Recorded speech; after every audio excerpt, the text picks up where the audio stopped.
Hi guys, स्वागत है आप लोगों का एक बार फिर से मेरे यूट्यूब चैनल पे। यहाँ पे आज हम लोग प्रीवियस ईयर क्वेश्चन आंसर के सीरीज़ में देखेंगे Bihar board intermediate political science 2009 का क्वेश्चन आंसर। आज से हम लोग पॉलिटिकल साइंस के क्वेश्चन आंसर को शुरू कर रहे हैं। यह आप लोगों के आने वाले एग्ज़ाम के लिए काफ़ी ज़्यादा उपयोगी साबित हो सकता है। समय कम है इसलिए आप लोग बिल्कुल अच्छे से देखेंगे। चलिए शुरू करते हैं आज का ये सेशन और देखते हैं पहला क्वेश्चन। भारत चीन युद्ध किस वर्ष हुआ? ऑप्शन देखते हैं। ए 1971 में, बी 1982 में, सी 1972 में और डी 1962 में। तो इसका राइट आंसर जो हो जाएगा वो हो जाएगा डी 1962 में भारत चीन युद्ध हुआ था। इससे जस्ट पहले 1954 में पंचशील समझौता भारत और चीन के बीच में हुआ था, जिसमें आपसी सौहार्द और व्यापार बढ़ाने की बात कही गई थी। लेकिन पंचशील समझौता का चीन ने उल्लंघन किया और भारत पे आक्रमण कर दिया था 1962 में। चलिए आगे बढ़ते हैं और देखते हैं 2 नंबर क्वेश्चन। जवाहरलाल नेहरू का देहांत कब हुआ? ऑप्शन देखते हैं।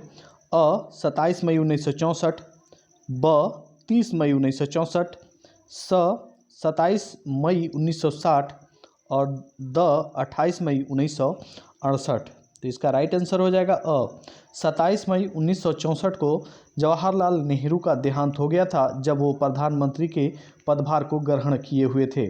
आप सब जानते हैं कि उनका जन्म 14 नवंबर 1889 ईस्वी में हुआ था। चलिए आगे बढ़ते हैं और देखते हैं 3 नंबर क्वेश्चन। पंचायत व्यवस्था किस देश में स्थापित की गई? यह 3 नंबर जो क्वेश्चन है यह उस समय के तत्कालिक क्वेश्चन था, 2009 का तत्काल का क्वेश्चन था। चलिए इसका ऑप्शन देख लेते हैं। अ बांग्लादेश, ब पाकिस्तान, स नेपाल और द भूटान। तो इसका राइट आंसर हो जाएगा स नेपाल। उस समय नेपाल में पंचायत व्यवस्था शुरू किया गया था अभी। चलिए आगे बढ़ते हैं और देखते हैं 4 नंबर क्वेश्चन। पहला गुटनिरपेक्ष सम्मेलन कहाँ हुआ था? ऑप्शन देखते हैं। अ नई दिल्ली में, ब बेलग्रेड में, स कोरो में और द हवाना में। तो इसका राइट आंसर हो जाएगा ब बेलग्रेड में हुआ था। पहला गुटनिरपेक्ष सम्मेलन 1961 में बेलग्रेड, जो कि यूगोस्लाविया की राजधानी है, वहीं पे हुआ था। इसमें भारत के तरफ से उस समय के तत्कालीन प्रधानमंत्री पंडित जवाहरलाल नेहरू ने हिस्सा लिया था। चलिए आगे बढ़ते हैं और देखते हैं 5 नंबर क्वेश्चन। भारत ने लंबे संघर्ष के बाद स्वतंत्रता कब पाई? यानी भारत आज़ाद कब हुआ? यह तो आप लोग बहुत अच्छे से जानते होंगे। चलिए ऑप्शन देख लेते हैं।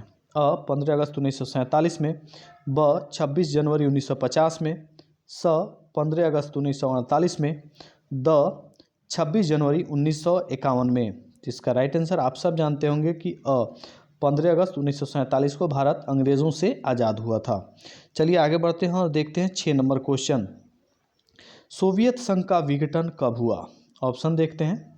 अ 25 दिसंबर 1991, ब 25 दिसंबर 1990, स 25 दिसंबर 1992 और द 25 दिसंबर 1993। तो इसका राइट आंसर हो जाएगा अ 25 दिसंबर 1991 को सोवियत संघ रूस का विघटन हो गया था। जब सारी दुनिया क्रिसमस मना रही थी तब सोवियत संघ का विघटन हो गया था। चलिए आगे बढ़ते हैं और देखते हैं 7 नंबर क्वेश्चन। सुरक्षा परिषद के अस्थायी सदस्यों की संख्या क्या है? ऑप्शन देखते हैं। अ 5, ब 7, स 8 और द 10। तो इसका राइट आंसर हो जाएगा अ। सुरक्षा परिषद में 5 अस्थायी सदस्य हैं। वो कौन कौन है थोड़ा सा देख लेते हैं। अमेरिका, चीन, रूस, ब्रिटेन और फ्रांस। ये अस्थायी सदस्य 5 हो गए और 10 अस्थायी सदस्य होते हैं जिनका चुनाव हर 2 वर्ष के लिए किया जाता है। चलिए आगे बढ़ते हैं और देखते हैं 8 नंबर क्वेश्चन। यूरोपीय आर्थिक समुदाय की स्थापना कब हुई? ऑप्शन देखते हैं। अ 1957 में, ब 1992 में, स 2005 में और द 2006 में। तो इसका राइट आंसर हो जाएगा अ। यूरोपियन आर्थिक समुदाय की स्थापना 1957 ईस्वी में हुई थी। चलिए आगे बढ़ते हैं और देखते हैं 9 नंबर क्वेश्चन। विश्व मानवाधिकार दिवस कब मनाया जाता है? ऑप्शन देखते हैं।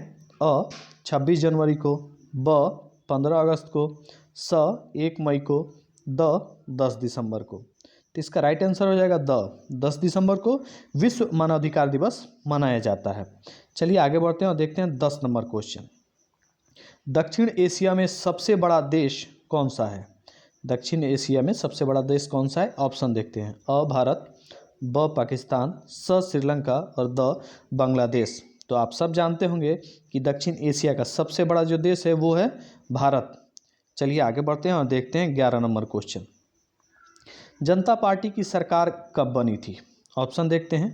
अ 1974 में, ब 1977 में, स 1980 में और द 1983 में। तो इसका राइट आंसर हो जाएगा ब 1977 में जनता पार्टी की सरकार बनी थी। इससे पहले 1947 से लेकर के 77 तक लगातार कांग्रेस ने सरकार बनाया था। 1977 में जब कांग्रेस को हराकर जनता पार्टी ने सरकार बनाई थी तो पहले गैर कांग्रेसी प्रधानमंत्री बने थे मोरारजी देसाई।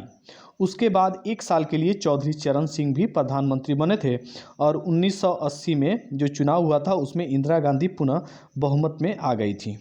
चलिए आगे बढ़ते हैं और देखते हैं 12 नंबर क्वेश्चन। एक साथ कितने निजी बैंकों का राष्ट्रीयकरण किया गया? ऑप्शन देखते हैं। अ 8, ब 10, स 12 और द 14। तो इसका राइट आंसर हो जाएगा द 14 बैंकों का एक साथ निजी बैंकों का राष्ट्रीयकरण किया गया था 1969 में, जब प्रधानमंत्री इंदिरा गांधी हुआ करती थी। चलिए आगे बढ़ते हैं और देखते हैं 13 नंबर क्वेश्चन। संविधान ने किस भाषा को राष्ट्रभाषा भाषा का दर्जा दिया है? ऑप्शन देखते हैं। अ अंग्रेजी, ब हिंदी, स उर्दू और द बंगला। तो इसका राइट आंसर हो जाएगा ब हिंदी को संविधान ने राज्य भाषा का दर्जा 1949 में ही संविधान सभा ने दे दिया था। चलिए आगे बढ़ते हैं और देखते हैं 14 नंबर क्वेश्चन। शॉक थेरेपी को अपनाया गया। शॉक थेरेपी को कब अपनाया गया? ऑप्शन देखते हैं। अ 1990 में, ब 1991 में, स 1889 में और द 1892 में। ऑप्शन इसका राइट आंसर जो हो जाएगा वो हो जाएगा अ 1990 में शॉक थेरेपी अपनाई गई थी। थोड़ा सा हम लोग यहाँ समझ लेते हैं कि शॉक थेरेपी होती क्या है।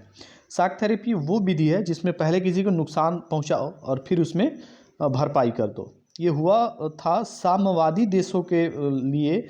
जो पूंजीवादी देश थे उन्होंने पहले साम्यवादियों का नुकसान पहुंचाया, फिर उन्हें विश्व बैंक द्वारा मदद दिलवा करके ये थ्योरी अपनाई थी। चलिए आगे बढ़ते हैं और देखते हैं 15 नंबर क्वेश्चन। भारत में विदेश नीति के संचालक हैं। ऑप्शन देखते हैं। अ डॉक्टर मनमोहन सिंह, ब यशवंत सिन्हा और स वीपी सिंह और द इनमें से कोई नहीं। तो मैं आप लोगों को बता दूं कि यह 2009 के लिए तत्कालीन क्वेश्चन था। उस समय यशवंत सिन्हा भारतीय विदेश नीति के संचालक हुआ करते थे।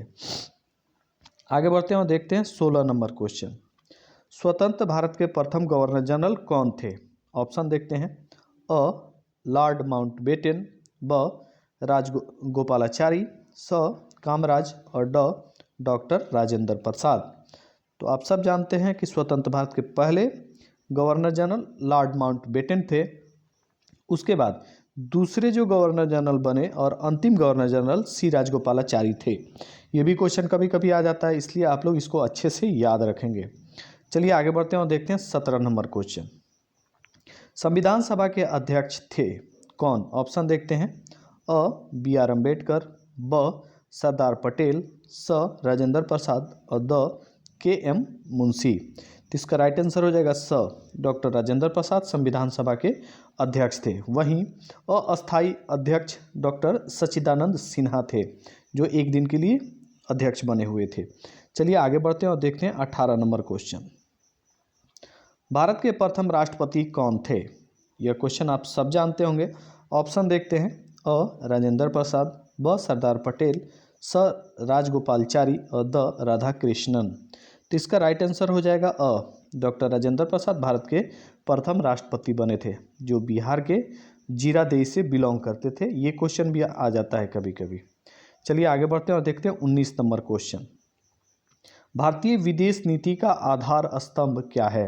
यानी कि भारतीय विदेश नीति किन बातों पे ज़्यादा जोर देती है? ऑप्शन देखते हैं। अ विश्व शांति की, ब शांति सह अस्तित्व की, स पंचशील की, द इनमें सभी की। तो इसका राइट आंसर हो जाएगा अ विश्व शांति की। भारतीय विदेश नीति जो है वह विश्व शांति पे ज़्यादा जोर देती है। चलिए आगे बढ़ते हैं और देखते हैं 20 नंबर क्वेश्चन।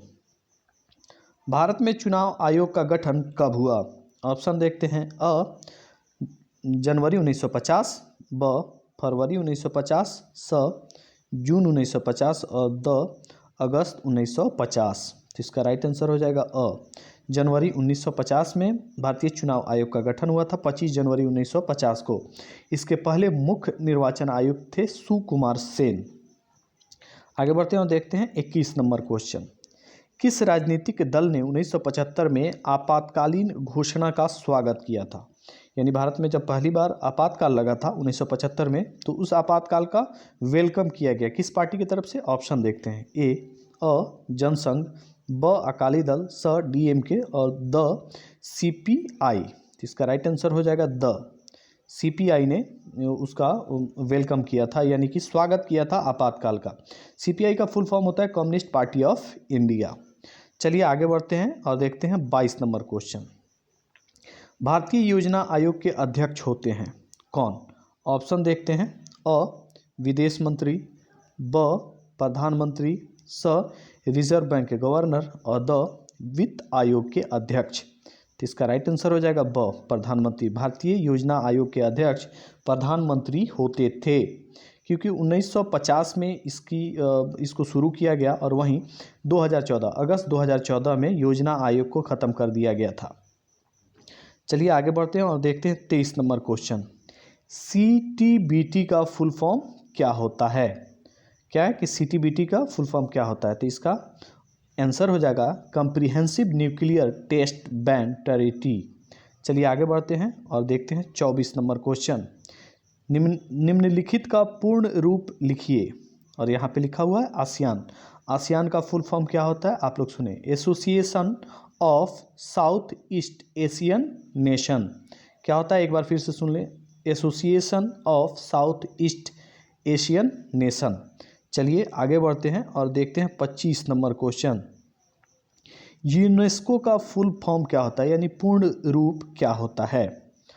हम लोग आंसर देखते हैं। United Nations educational, scientific and cultural organization. एक बार फिर से सुनते हैं। United Nations educational, scientific and cultural organization. चलिए आगे बढ़ते हैं और देखते हैं 26 नंबर क्वेश्चन। परंपरागत सुरक्षा नीति के कौन कौन से तत्व हैं? ऑप्शन देखते हैं। अ शक्ति संतुलन, ब गठबंधन की राजनीति, स सामूहिक सुरक्षा और द इनमें सभी। तो इसका राइट आंसर हो जाएगा द। परंपरागत सुरक्षा नीति में सभी आते हैं, यानी शक्ति संतुलन, गठबंधन की राजनीति और सामूहिक सुरक्षा। चलिए आगे बढ़ते हैं और देखते हैं 27 नंबर क्वेश्चन। चिपको आंदोलन के संस्थापक थे? ऑप्शन देखते हैं। ए चंडी प्रसाद भट्ट, बी सुंदरलाल बहुगुणा, स देवीलाल और द इनमें से कोई नहीं। तो इसका राइट आंसर हो जाएगा ब सुंदरलाल बहुगुणा ने चिपको आंदोलन शुरू किया था। 1973 में तत्कालीन यूपी में, आज के उत्तराखंड में, लोग क्या करते थे कि जब भी कोई वृक्ष काटने, पेड़ काटने जाता था तो उससे चिपक जाते थे। तो यही चिपको आंदोलन है जो वृक्षों को बचाने के लिए लोगों ने शुरू किया था। आगे बढ़ते हैं और देखते हैं 28 number question. Bharatiya Janata party का गठन हुआ था कब? ऑप्शन देखते हैं। अ 25 जून 1975, ब 6 अप्रैल 1980, स 25 जुलाई 1978 और द 6 मार्च 1982। तो इसका राइट आंसर हो जाएगा ब 6 अप्रैल 1980 को भारतीय जनता पार्टी का गठन हुआ। जनता पार्टी से ये लोग अलग हट के भारतीय जनता पार्टी बनाए थे। इसके संस्थापक सदस्यों में से LK आडवाणी और अटल बिहारी वाजपेयी थे, यानी कि लाल कृष्ण आडवाणी और अटल बिहारी वाजपेयी। चलिए आगे बढ़ते हैं और देखते हैं 29 नंबर क्वेश्चन। किसने कहा स्वतंत्रता हमारा जन्मसिद्ध अधिकार है और हम इसे लेकर रहेंगे? ये सब आप जानते होंगे। ऑप्शन देखते हैं। ए सरदार पटेल, ब भगत सिंह, स तिलक और द चंद्रशेखर आज़ाद। तो इसका राइट आंसर हो जाएगा स तिलक। बाल गंगाधर तिलक ने कहा था स्वतंत्रता हमारा जन्मसिद्ध अधिकार है और हम इसे लेकर के रहेंगे। चलिए आगे बढ़ते हैं और देखते हैं 30 नंबर क्वेश्चन। जय जवान जय किसान का नारा किसने दिया है? ऑप्शन देखते हैं। अ जवाहरलाल नेहरू, ब सरदार पटेल, स जयप्रकाश नारायण और द लाल बहादुर शास्त्री। तो इसका राइट आंसर हो जाएगा द लाल बहादुर शास्त्री ने नारा दिया था जय जवान जय किसान, जो भारत के दूसरे प्रधानमंत्री बने थे 1964 से लेकर के 1966 में। चलिए आगे बढ़ते हैं और देखते हैं 31 नंबर क्वेश्चन। 31 नंबर क्वेश्चन कहता है प्रथम पंचवर्षीय योजना की अवधि क्या थी? ऑप्शन देखते हैं।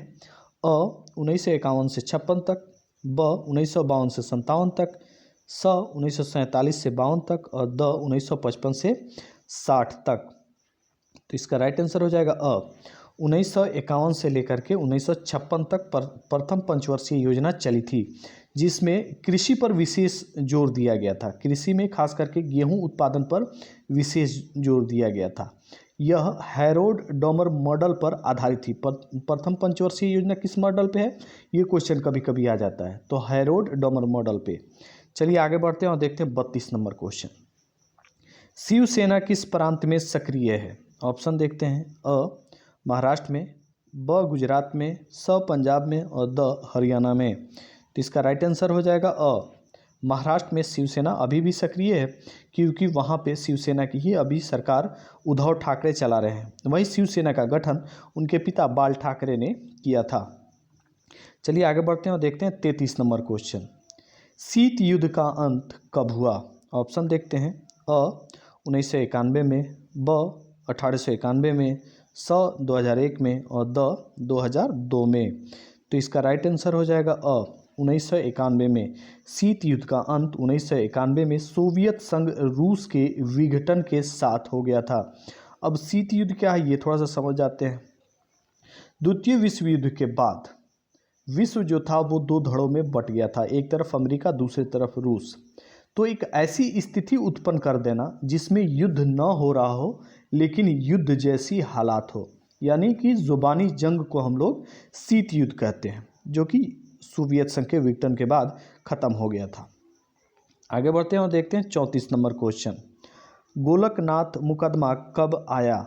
ऑप्शन देखते हैं। अ 1965 में, ब 1966 में, स 1970 में और द 1960 में। तो इसका राइट आंसर हो जाएगा अ 1965 में गोलकनाथ ने पंजाब सरकार पे एक केस किया था।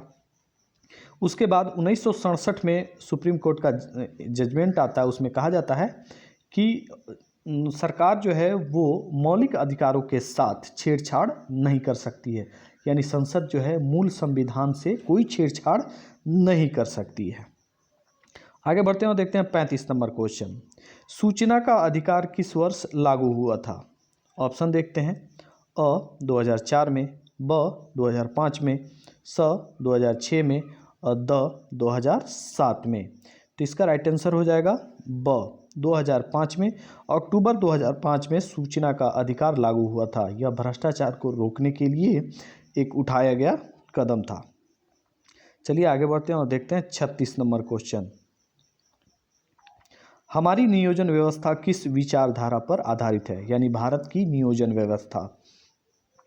ऑप्शन अ उदारवाद, ब साम्यवाद, द गांधीवाद और द लोकतांत्रिक समाजवाद। तो इसका राइट आंसर हो जाएगा द लोकतांत्रिक समाजवाद। हमारा यानी भारत का नियोजन व्यवस्था कैसा है? लोकतांत्रिक समाजवाद पे है। चलिए आगे बढ़ते हैं और देखते हैं 37 नंबर क्वेश्चन। संपूर्ण क्रांति का नारा किसने दिया था? ऑप्शन देखते हैं। अ जयप्रकाश नारायण ने, ब इंदिरा गांधी ने, स जगजीवन राम ने और द राजनारायण ने। तो इसका राइट आंसर हो जाएगा अ जगजीवन राम ने 1974 में बिहार के पटना में गांधी मैदान में एक नारा दिया था संपूर्ण क्रांति का। उसके बाद जेपी आंदोलन शुरू हुआ था, जिसका असर ये हुआ कि इंदिरा गांधी को सत्ता से बेदखल कर दिया गया था। आगे बढ़ते हैं और देखते हैं 38 नंबर क्वेश्चन। भूमंडलीकरण किस विचारधारा पर टिका हुआ है? ऑप्शन देखते हैं। अ समाजवाद, ब साम्यवाद, स अराजकतावाद और द उदारवाद। इसका राइट आंसर हो जाएगा द उदारवाद। भूमंडलीकरण क्या है? उदारवाद के साथ चलता है। चलिए आगे बढ़ते हैं और देखते हैं 39 नंबर क्वेश्चन। सुभाष चंद्र बोस का जन्म कब हुआ? ऑप्शन देखते हैं। अ 23 जनवरी 1897, ब 25 जनवरी 1898, स 30 जनवरी 1897 और द 25 जनवरी 1897। तो इसका राइट आंसर हो जाएगा अ 23 जनवरी 1897 को सुभाष चंद्र बोस का जन्म कटक उड़ीसा में हुआ था। चलिए आगे बढ़ते हैं और देखते हैं 40 नंबर क्वेश्चन, जो आज के लिए अंतिम क्वेश्चन होगा। संयुक्त राष्ट्र संघ की स्थापना कब हुई थी? ऑप्शन देखते हैं। अ 1945 में, ब 1947 में, स 1950 में और द 1952 में। तो इसका राइट आंसर हो जाएगा अ 1945 में। संयुक्त राष्ट्र संघ की स्थापना 24 अक्टूबर 1945 को हुई थी। इसीलिए 24 अक्टूबर को संयुक्त राष्ट्र दिवस भी मनाया जाता है। कभी कभी क्वेश्चन आता है कि संयुक्त राष्ट्र दिवस कब मनाया जाता है, तो 24 अक्टूबर को। जब इसका प्रस्ताव लाया गया था संयुक्त राष्ट्र संघ का, तो उस पर 50 देशों ने कुल हस्ताक्षर किया था शुरुआत में। संयुक्त राष्ट्र संघ लाने का एक जो मेन प्रोसेस था वो ये था कि आगे विश्व युद्ध जैसी कोई विभीषिका ना आए। तो आज इसी के साथ आज का ये सेशन समाप्त होता है। मिलते हैं हम लोग नेक्स्ट वीडियो में नेक्स्ट सेशन के साथ। तब तक के लिए